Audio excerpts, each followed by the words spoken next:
Welcome back to the Acceptance Project podcast. I'm your host, Brian.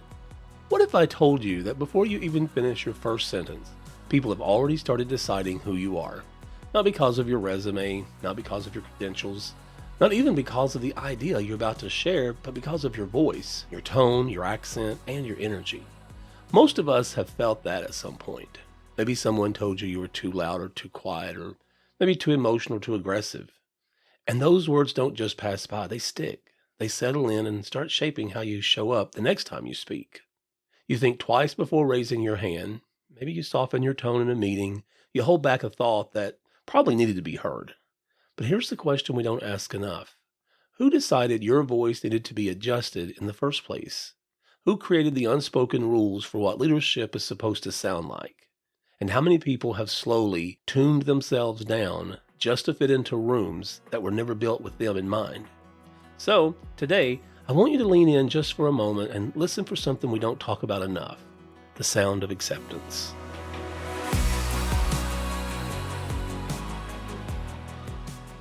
Today on the Acceptance Project podcast, we're stepping into a conversation that sits right at the intersection of identity, confidence, and belonging. We're talking about how voices get judged before words ever get a chance, and what it really looks like to create spaces where people are not just allowed to speak, but truly valued when they do. Because when acceptance is real, you can feel it. It changes the entire room. People sit a little taller, they breathe a little easier, and they start to show up instead of holding back. Today, I'm joined by Rebecca Murray, a vocal influence strategist and a powerful advocate for voice equity. And together, we're exploring a question that might stay with you long after this episode ends. If belonging had a sound, what would it be? So I want to introduce you to Rebecca Murray. And Rebecca, welcome. Thank you so much for being on the podcast. I've been looking so forward to this. I have to say that when you walk into a room, you light up a room. Without even speaking, you light up the room. So I wish people could see your picture during the podcast, because they would see the light that you bring into a room. So go ahead and introduce yourself to listeners and tell us something about yourself. Well, I happen to feel the same way about you, Brian Gross. When seeing you on stage and having met you, hearing part of your story, I'm captivated by you. The way you talk, even how you introduced this podcast episode of like, wow, he has so much inflection and he knows how to work the pause. I just love that voice. And that's really what we're talking about today is vocal influence and how to create spaces where all voices can shine, because we make room for contribution of different types of voices and different ways that things are delivered. Well, thank you so much. I'm really eager to hear what you have to say, and I know the listeners are going to love what you have to say as well. So let's jump right in. So as I was looking, through your website and just having talked to you in the past, you talk about voice equity. So for someone hearing that term for the first time, what does it mean and how does it connect to belonging? Yeah, I think of it as an acronym, EOC, which stands for Equal Opportunity for Contribution. I like Not that. necessarily equal talk time, although there are times where equal talk time is advantageous. Let's say we're having a disagreement about something, and we agree that for 3 minutes each, we will have the floor, and are going to try our best to listen to what the other person says without judgment. And that could be part of voice equity, so that's useful at times. But EOC in the corporate setting is more about looking around the table to see who's in the room and who might have something to contribute, so that we don't cut people off too soon, that we invite them to contribute, knowing that maybe this is their first time at this meeting and they're feeling a little shy or uncomfortable about using their voice, where we create safe spaces for people to contribute, always being willing to let more voices enter the conversation. I like that.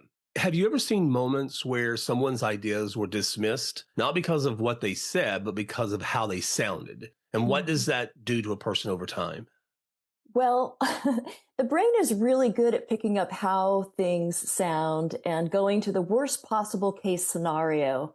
Um, the left side of the brain is all logic. Those two areas of the brain, the Wernicke's and the Broca's area, where we either process our own speech or process somebody else's speech. And then the right side of the brain is more about the musicality of the voice, how someone sounds. So let's say, take sarcasm, for example. When I say, "Hey, Brian, uh, mm, I love what you're wearing today," and you're going to think what? I'm going to think, is she being sarcastic? Yeah, she's lying. Because I can see what I'm wearing. I know Yeah. you're lying. Yeah, no, you look fine. You look fine. But we will, when there is a discrepancy in general, like if we got to see each other in three dimensions, I could see your face, I could understand your body language. 60% of the weight of what you say, the words, will be the words. I'll process that on the left side of my brain. 40% I'll wait on the right side of my brain. And as long as I can see all of you when we're on Zoom, like we are right now, we have less to process. So we'll probably go more 50-50 on what things are said and how things are said. But when there's discordance, when something doesn't make sense, as with sarcasm, we will put most of the weight on how things are said versus Mhm. what words are used. So part of what you described is on the speaker to pay attention to our voice, our inflection, what our face is doing plays a big part in this. And then part lays on the listener because we are often wrong in how we interpret someone's face or voice. Mhm. So, most likely, a lot of the listeners, I know I myself have been told this, but maybe they've been told they're too loud or too soft or too Mhm. emotional or just too much. What Oh, happens to someone's identity when they start shrinking their voice to fit a room? I've found myself doing that. yeah, this happens. It's a systemic problem, I would say, because we don't often know. Um, let's say we have a conference room. This is a great example because a lot of conference rooms don't support voices equally. There's acoustic inequity. So you have this large conference room. There's men and women at the table, people with softer voices, people with louder voices, naturally, just naturally because of evolution. I'm a man. I have longer, thicker vocal cords. I have a more resonant, bigger chest. I can produce more sound very easily. I don't have to strain my voice, so my voice carries quite well. And then you have a woman like myself who has to raise her volume, and as I do, my pitch is raising, and people are like, "Oh my gosh, will that woman ever stop screaming?" Every time she opens her mouth, she's just screaming at us. What is wrong with her? And now I get feedback that I am too much, that I need to calm down, and it angers me and it frustrates me, and I think people just don't care for anything I have to say, so I will just shut down. Maybe I'll find a new place to work. I mean, it is so personal when it comes to our voice. The feedback on our Mhm. voice is like getting feedback on our face. Well, for the record, I don't find you too much, and I've seen you walk into a room where everyone's just sitting there very quietly, no one is talking, and then within minutes after you start speaking, everyone is just kind of like they've dropped that weight of like being paranoid about speaking in front of everyone else. So, I mean, you can take a quiet room and turn it into a rave party. So, and I think that's what makes you a great leader. So, as you know, people who may be listening to this today, leaders, how could leaders create environments where every voice is not just allowed, but it's invited and it's valued? Yeah, there's so much. I just finished a Sonic Leaders coaching guide, which I am going to be giving as part of my Sound of Influence Leadership Through Voice keynote session. So, this is a guide that follows the session and helps leaders get the big picture when it comes Mhm. to voice equity. And let's say that somebody on your team, every time they have something to say, they do get criticized because they're nervous and their voice turns into what sounds like a preschool teacher voice. You know what that sounds like? It's like, um, uh, uh, uh, just like, okay, okay, yes, da da da da. Everybody gets turned off by, like, I don't want to be talked to like I'm a child, I'm an adult. They don't realize they're doing it. They don't Hmm. get feedback for that. But basically, they get labeled as not leaderly, and Hmm. that closes doors for them. So if I, as a leader, can recognize what's happening, how it sounds, how it's affecting them, how it's affecting the team, I can with this guide, with the phrasing and all that goes with it, I can sit down with that person and tell them specifically the area of their body they need to focus on, and it's not rocket science, to to change how they're coming across, how they're being perceived through their voice. Hmm. And once I'm able to help them in that way, they have more vocal confidence. Now they're contributing more confidently, even on behalf of somebody else. So they build the confidence so that when they see somebody else struggling, they can make room for them, and maybe that coaching can continue on.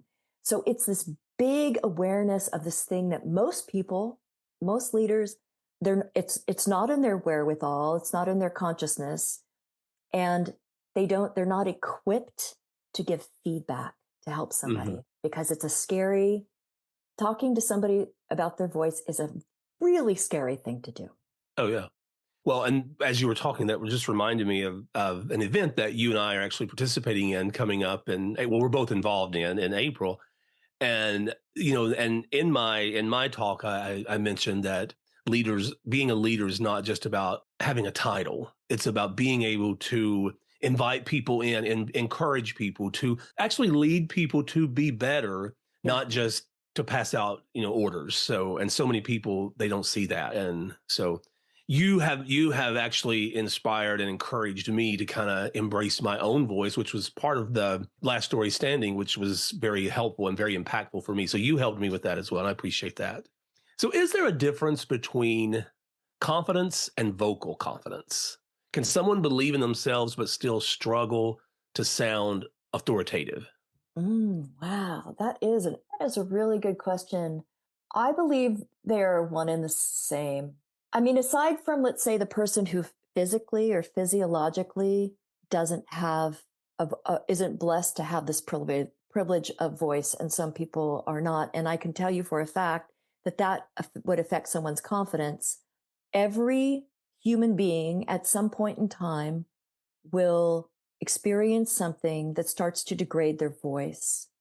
And when that happens, such as aging, which will happen for all of us if we live long enough, will start to affect our voice in a way where we don't have vocal power, resonance, even our facial muscles to articulate clearly. And this, like the degradation of hearing, causes isolation and a lack of confidence in Hmm. most people. This is big. So the voice, in my mind, is tied very, very closely. Like, vocal confidence is confidence. I mean, without voice, this privilege that we have through evolution, these genetic mutations that happen to give us this gift, that gave us, where we became like the species that created culture and stories and history and so on, to the benefit of our species and also to the harm of our species, right? Because Hmm. voice can throw things either way. Um, but I believe it's one and the same. I believe vocal confidence. Without vocal confidence, can you really feel confident? I I don't think so. Yeah. I feel like for myself, there are times where I feel like, okay, I'm confident in my ability. And for Mhm. years, I felt confident in my ability, but I didn't feel confident in my voice because I felt like I Mhm. was going to be judged. And, Yeah. that extends back from things I was told, many years ago. And then until I finally just sort of embraced and reclaimed my own voice, then I felt more confident. Would you mind sharing that? Because that's part of your story that captivated me. Yeah. And yeah, would you mind? Yeah. Yeah, absolutely. So I many years ago, I had a teacher who, as I was getting ready to go off to college, had said, don't tell them where you're from. Don't let Mhm. them see your roots. They'll never take you serious, And that's sort of like where I started feeling like I needed to hide my voice and my Mhm. Appalachian roots, which I have made it very clear. I am very proud of my Appalachian roots. And I wasn't though at that time because I felt like, well, this is something that I need not everyone else is going to value that as much as I do. And then as I got older, then I realized this is something to celebrate. I mean, this is my culture. This is my heritage. This is my people.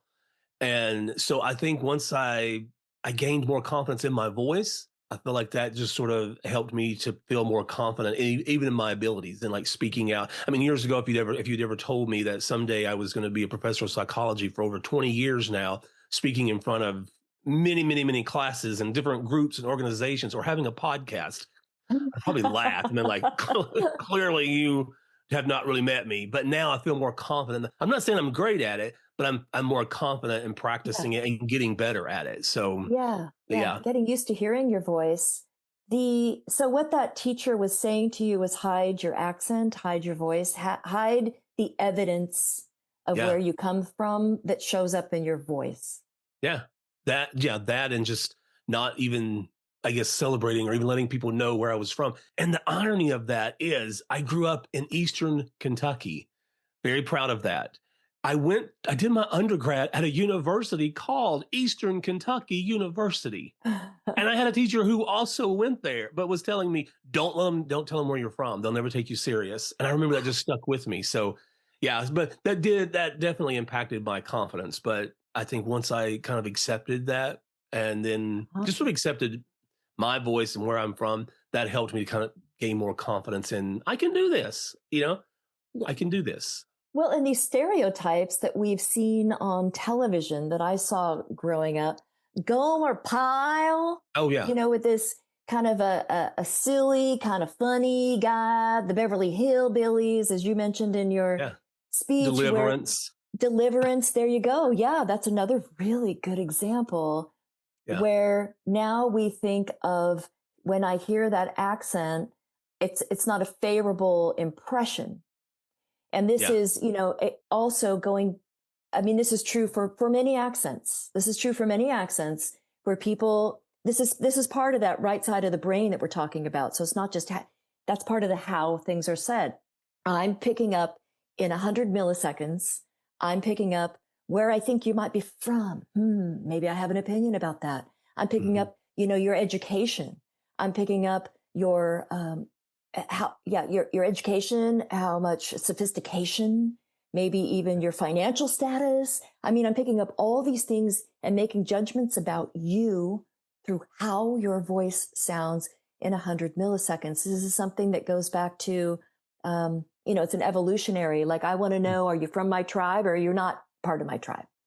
and Right. and so this is something that just happens automatically, but because we know it happens automatically, we can have a little discussion with ourselves, Oh, right? absolutely. Yeah, and I think that definitely shows how the stereotypes and all that really plays in and guides us to make inferences about what kind of person you must be if this is how you Yes. sound, if this is how you look, you Yes. know. Hmm. So I Hmm. mean, jokingly I always said, years ago, and maybe even still now, I open my mouth and I sound like I'm auditioning for hee haw. And probably only a That's certain another one. age group will know what hee haw is. Yeah. But I'm okay with that now. I'm okay. I embrace that now, and I'm okay with that because I Hey, think that that's was a what. good show. I have to Yeah, tell you, it was a good, clean family show. yeah, absolutely. So the next thing, just to kind of maybe shift focus here a little bit. So for people who feel anxious about speaking up, and sometimes speaking up is terrifying for people. I've had Hmm. students who, i- if I would start to call on people in class, next class they would just stop coming. They would drop the class because they were terrified of speaking up in class. Oh, People who are terrified of speaking up in meetings or even just speaking up for themselves, and which is one thing that Bridging Success really focuses on is that self acceptance and how bullying impacts not only young people, but adults and then even seniors and senior centers and things like that. So speaking up can be intimidating for a lot of mhm. people. So, what are Yes. two small sort of behavioral shifts that people who are afraid of speaking up could practice to maybe feel more grounded and maybe more heard?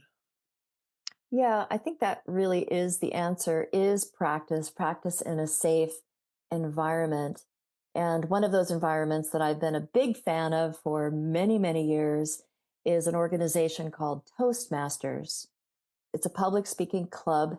And I've seen people come into Toastmasters unable, just as you described, to even say anything in a sitting position. We want to get people to the point where they're standing, they're off notes. They'll eventually get there where they appear and sound confident. Maybe they're still having the butterflies inside. That's pretty common. I mean, I still Hmm. do sometimes. That's fine. I've learned to appreciate butterflies, but because they're butterflies to set free and give away to your audience, right? So we help people that way. But you see folks coming in terrified, and then within 6 months or so, they're a completely different person. And then what happens on the outside and in their job in their community is doors start opening up because they see themselves differently. So I think it all comes to finding a place. It's a story club, it's a book club, it's something where you feel safe to use your voice, and it's something that you enjoy Hmm. doing to get the practice of hearing your voice and having other people respond in a positive way. Also, Hmm. vocal coaching can help with many people tremendously. And I have a coach that I like to recommend. I mean, for people that there's also online courses too, like through Udemy, that are fantastic and really fun and really Yeah. fun. And it just helps you build um, your vocal triad, as I call it. Your lungs plus your throat, where you give the meaning, and then your articulation, so that people Yeah. can understand you, and you have that power through your voice. Right. Wow. So one thing that I love about you is you seem to empower everybody. You just yeah, that's the energy that you give off, and I love that. So you work with women in industries like construction and manufacturing. Probably not the typical, population that we think of when we think of, construction and manufacturing. We don't typically think of women, but you do that. You work with women who are in that industry. So what vocal biases show up most often in those spaces? Well, there are far few women in leadership in most industries and in politics, et cetera, across the world. But particularly in the male dominated industries, such as technology, construction, manufacturing, because there are fewer women who rise to leadership. I mean, part of the problem, I'm going to say right off, is vocal bias. Hmm. I mean, that is a systemic issue. It's people from different regions, people who sound different, and women who have a higher pitch, softer voices, whose voice, like, somebody might like, she's just so friendly, she's just Hmm. so nice, but she's probably not tough enough to be at the leadership table. And then on the other side of it, she's got a lower voice, she's very direct, and she's just a bitch, so she doesn't belong at the leadership table. Right. So it's these two sides of this uh, bias spectrum, Hmm. and part of this is my work on a larger scale, because of course I can't just be talking to women. I have to Hmm. talk to men and women to help open up minds to see what's happening here.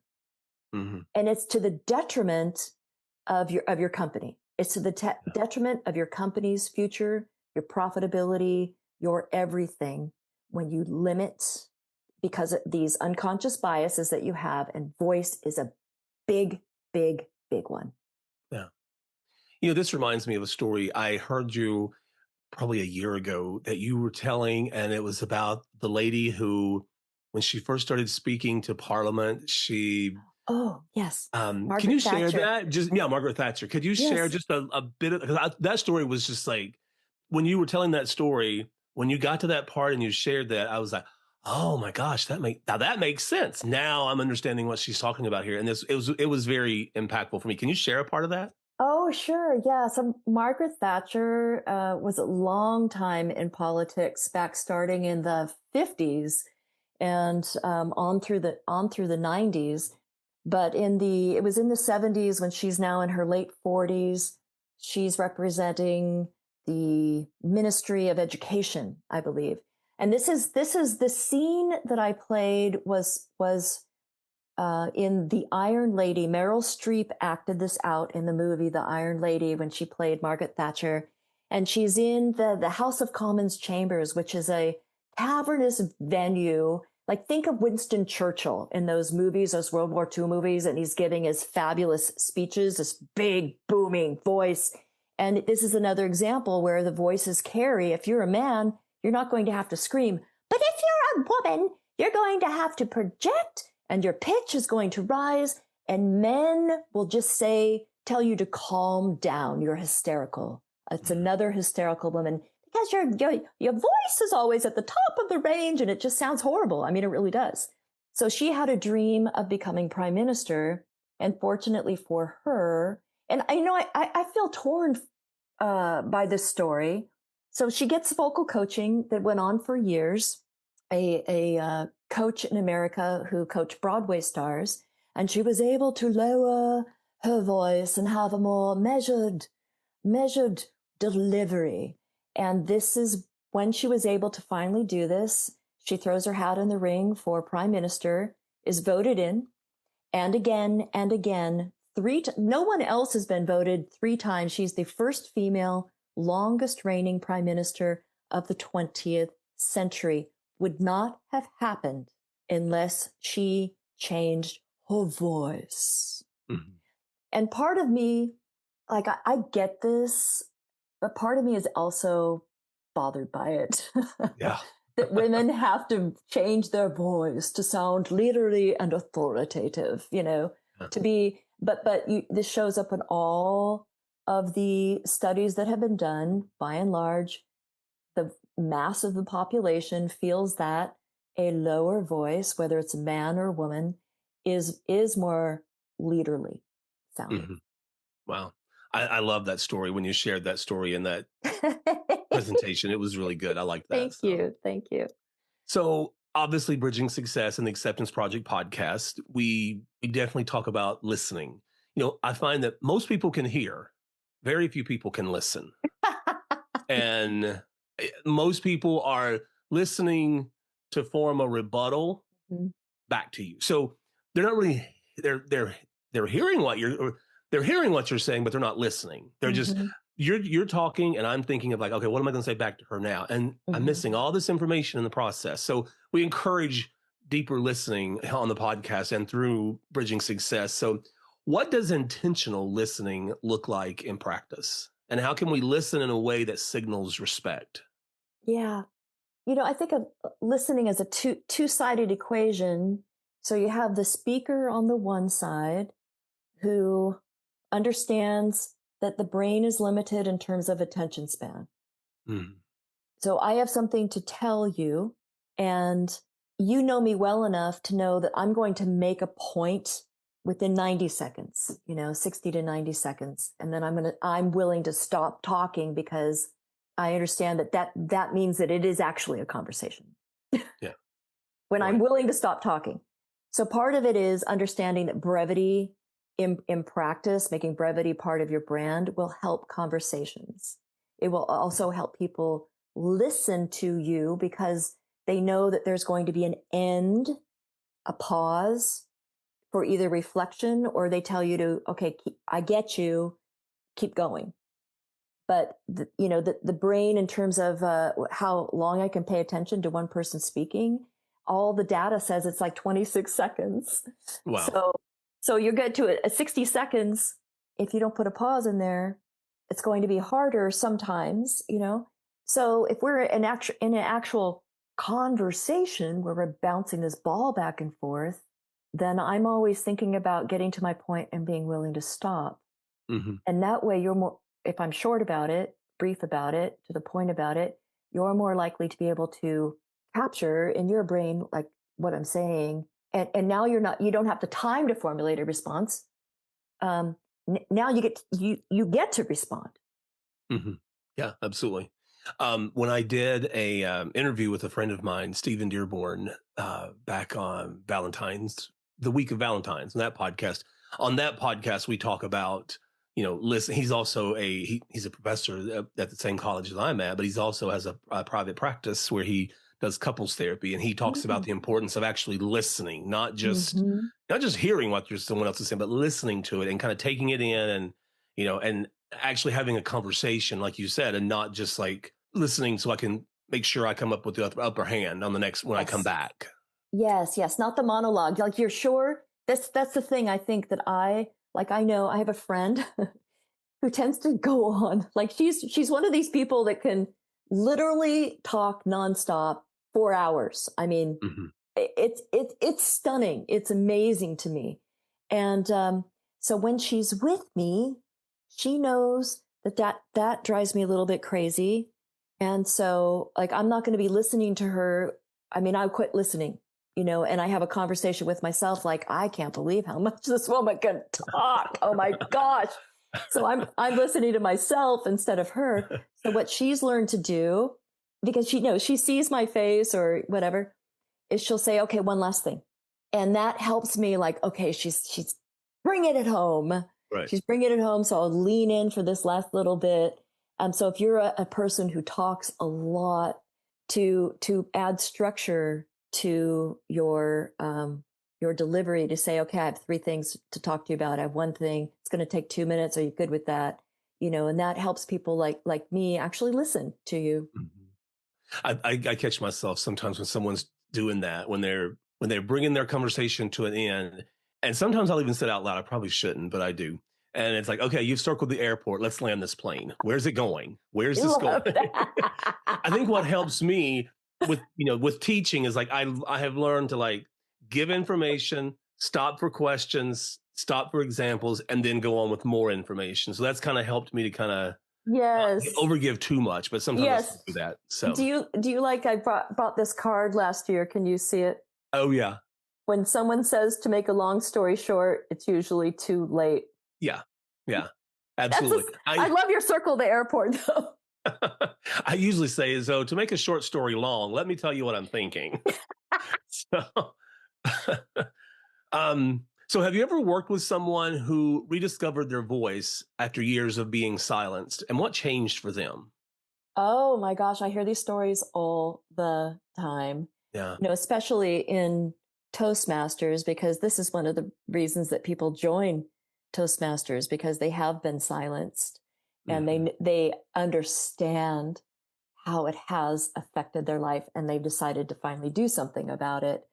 So just one of many, many stories. This one most recent. This woman grew up with a speech impediment. It was a stutter. Hmm. And, her parents put her with the special ed teachers and like, teach my kid not to stutter, that sort of thing. But she struggled with it most of her life, like all through her grade school, teen years, all that. And what people would do is like she would get caught into the stutter. She couldn't stop it, and then these adults would say, "You know what? Just stop talking. You don't have to say anything else. Just stop talking. Just stop talking." Hmm. And so that was her message, like I should just stop talking. Yeah. And then it wasn't until her adult years, and now she's in Toastmasters, where she told this story on a stage, that she is finally, through the help of having a safe community to tell her story, to talk about this. And she didn't stutter once. I mean, it Oh well. was like she's a beautiful, beautiful voice, articulate, absolutely stunning, stunning performance. Um, Hmm. but that stuck with me. Like you don't have to talk. That's okay. That's okay. Just stop talking. Wow. That reminds me of a book that I absolutely love. The author's name is Portia, Portia, Portia Mhm. Nelson, and it's The Mm. Art of Self-Discovery. And the name of the book is called There's a Hole in My Sidewalk. Oh, I've And heard that. I Yeah. love that book. And it sort of reminds me of that. Like as she's each chapter of her life, it's like struggling with something, and whether it was addiction or self-discovery and learning to accept Oh, herself. It's a wonderful book. I highly recommend it if you haven't had a chance to look oh, at it. I'm going to write that Yeah. down. Yeah, it's a really good book. It's called There's a Hole in My Sidewalk by Portia Nelson. The last question I have, maybe not the last question, but the one for this podcast, I'll say that. If acceptance had a sound, because we're all about acceptance, self acceptance, acceptance of Mhm. others, but if acceptance had a sound, what would it feel like in a room? And what can each of us do to help create that sound? Wow.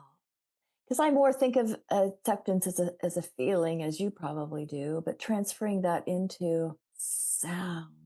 How does warmth sound? How does That's one maybe to ask the listeners. That is the most intriguing question I think I've ever been asked, Brian Gross. Okay.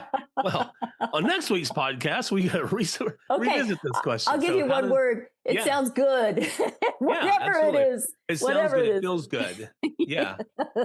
Yes. So I think for me, when I was thinking about this interview, and obviously, we're always talking about acceptance and all of that. So I feel like for me, acceptance, the sound of acceptance, is sort of that listening with the intent of actually hearing, Yeah. and sort of that, like you just did right there. Yeah, that Mhm. tells me like, oh yeah, she's being receptive to what I'm saying. Mhm. So I think Mhm. that encourages people. When someone just goes, mm-hmm, mm-hmm, you can hear the sarcasm in their voice. Okay, maybe even some Billy Bob Thornton in that one movie. I forget now the name of it, but But here's one thing that's interesting about that though. There are some people and men more so than women in this regard that I'm focusing on you, I'm processing, and you will see nothing going on in their face. There will be no They don't do that. They will never do that. That is not who they are. And so and it is easy, you see it as a public speaker, right? You're on a stage Mhm. and then you look out at all these faces in the audience, and some of them are leaning in and smiling and nodding and that, connecting. And others are just like, no one's home. Yeah. But you never know what's going on underneath the hood and what this person's style is. So I Mhm. agree with you. I really love being in conversation with someone who is reflecting a little bit back, but that Mhm. is that is more of a female trait. It is Mhm. what, as little girls learn, and you study little girl groups and little boy groups, it's more competitive and I'm going to outdo ya, and one kid at a time talking. And so it's a real individual, and also there's some gender influence in there.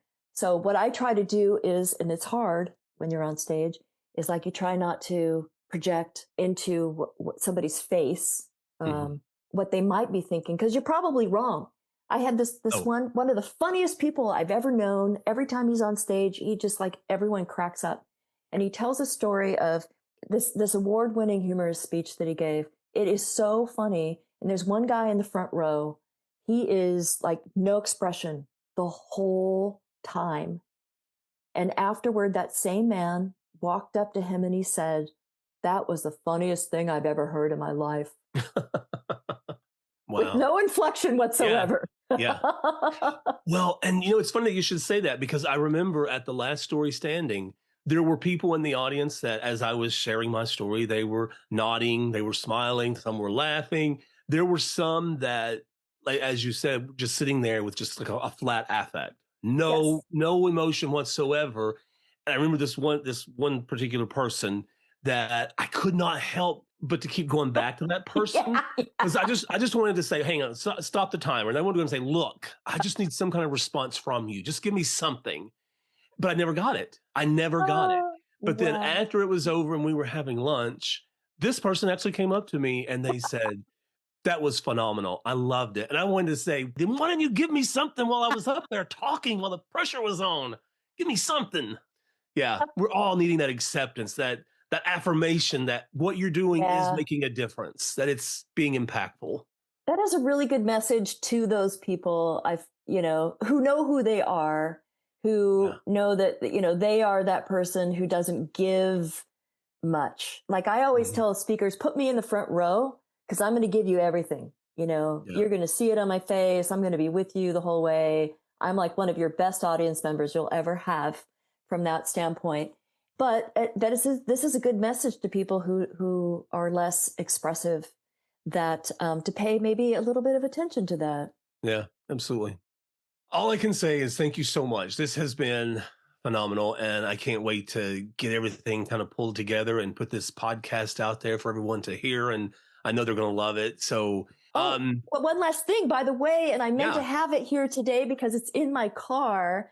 I Oh, have your beautiful trophy for the People's oh. Choice Award from Last Story Standing in my car. Well, And thank you. I hope no one steals it. but nobody would see it here anyway. So just know that I have this beautiful trophy for Brian because he knocked it out of the park at our Last Story Standing. It's exceptional storytelling that you have, skill that you have. Friend of mine was when I was telling him that you were going to be on the podcast today. He was like, "Oh my god, she is like infectious." He said she starts laughing and everyone starts laughing. She was so much fun. And he also said, and she was feisty. I loved that. Feisty. That's a great word. Oh my gosh, I love it. Uh, so Rebecca, tell the listeners if anyone wanted to reach out to you, check out your website, see that Yeah. amazing picture that you have on your website that you got in one of your stories where your hand is raised, which is a great picture. Tell listeners where they can kind of see your website and meet you and know more and maybe have a conversation with you if they'd like Okay, to. I sure will. Yes, and that picture is from that Margaret Thatcher story too. I'm talking about Margaret Thatcher. The website is Rebecca, Rebecca P. P is my middle name in honor of my father, who's from Kentucky. Rebecca P. Murray, MURRAY.com, or showcaseyourshine.com. And LinkedIn is just at Rebecca P. Murray. On my downloads page, I just added that Sonic Leadership Coaching Guide. So anyone can go to that and download that for their own personal use. All right, Rebecca, thank you. You're welcome. Wow, what a great conversation. I knew you would enjoy this, and I was so excited to introduce you to Rebecca Murray. I love the things that she has to say and just really helps us understand our voices and how we can give voice to other people. So before we wrap up today, I want you to think about something. Sometime this week, someone is going to hesitate before they speak. Someone is going to swallow an idea. Someone's even going to shrink their voice, and it won't be because they don't have something valuable to say. It will be because somewhere along the way, they learned their voice was inconvenient. But here's the part that matters. You have the ability to change that. You change it when you listen, really listen. You change it when you invite someone in who hasn't spoken yet. And you change it when you stop judging tone and start honoring truth. So if this conversation spoke to you, if it challenged you, maybe it put words to something you've felt for a long time, I'd ask you to take a moment to subscribe, download, share, and leave a review. Those small actions carry this message into rooms we may never step foot in. And if something here really stayed with you, reach out. Share this episode with someone. Send a message. Tell us how this conversation is showing up in your world, your workplace, your school, or your home, because this is how it grows. At Bridging Success, we're partnering with schools, organizations, and communities to bring this message to life through talks and workshops focused on bullying, acceptance, and belonging. And if you're in a place where you're ready to build a culture where people don't just fit in, but actually feel like they belong, I'd love to connect, because this kind of change doesn't happen alone. It happens when people decide to build it together. And just remember, your voice is not too much, it's not too little, it's not too anything. It's yours. And when you choose to use it with courage and you create space for others to do the same, acceptance becomes something you don't just talk about. It becomes something you can actually hear. So, until next time, take care of yourself and take care of one another.